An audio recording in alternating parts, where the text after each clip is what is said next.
Kemudian kalau makan sambil berbicara, bukan makan sambil diam seperti yang diajarkan kakek moyang kita. Tidak ilok katanya. Tidak, kalau makan sambil berbicara nanti kualat katanya. Nah, makan sambil berbicara. Nabi SAW tatkala tanya kepada salah satu istrinya, hal indaki al-khal, apakah kamu punya cuka?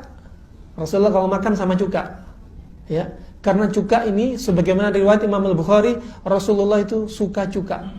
Tapi cukanya bukan cuka dapur seperti kita sekarang, asam, askorbit dan lain sebagainya, bahan-bahan kimia. Tapi cukanya seperti cuka buah-buahan apel atau cuka kelapa dan lain sebagainya, karena memberikan manfaat.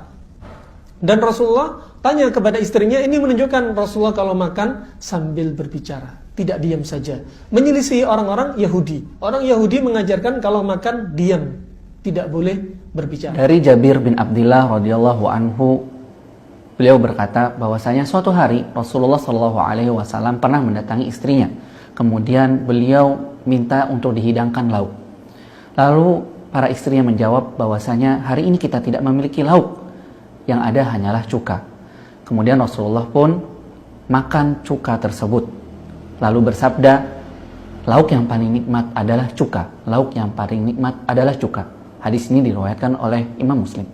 Ikhwafillah yang dirahmati oleh Allah, hadis ini menunjukkan bahwasanya ketika Rasulullah SAW sedang makan atau sedang dihidangkan makanan, maka beliau pun mengajak ngobrol orang yang di sekitarnya. Imam An-Nawawi rahimahullah ketika menjelaskan hadis ini menyebutkan bahwasanya dianjurkan untuk berbicara atau mengobrol dengan orang yang makan bersama untuk menyenangkan hatinya. Apa hukumnya berbicara ketika makan? Berbicara ketika makan, maka ini telah dibahas oleh para ulama, bahwasanya ada yang mengatakan sunnah. Jadi kalau ibu-ibu kita itu melarang kita, tidak usah bicara kalau makan nanti keselekan. Mungkin itu maksudnya adalah jangan banyak bicara. Kalau makan jangan sambil main, jangan sambil teriak-teriak, betul. Tapi kalau melarang secara mutlak, maka ini justru keliru. Justru kalau kita baca dari kalamnya para ulama seperti Imam Ghazali mengatakan termasuk adab makan itu berusaha berbicara dengan rekannya yang makan, yang dibicarakan adalah kebaikan-kebaikan.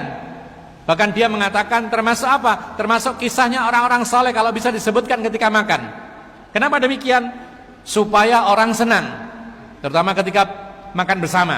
Jadi sebagian para ulama malah mengatakan sunnah. Bahkan ada sebuah hadis yang lain, ketika Rasulullah makan bersama-sama para sahabatnya, ya, maka Rasulullah SAW ketika makan dan makanannya ini nikmat, maka Rasulullah membuat atau membuka perkataannya, latus alunna yaumal qiyamati an hadan naim. Rasulullah mengatakan kita semua ini akan ditanya dan mempertanggungjawabkan nikmat ini.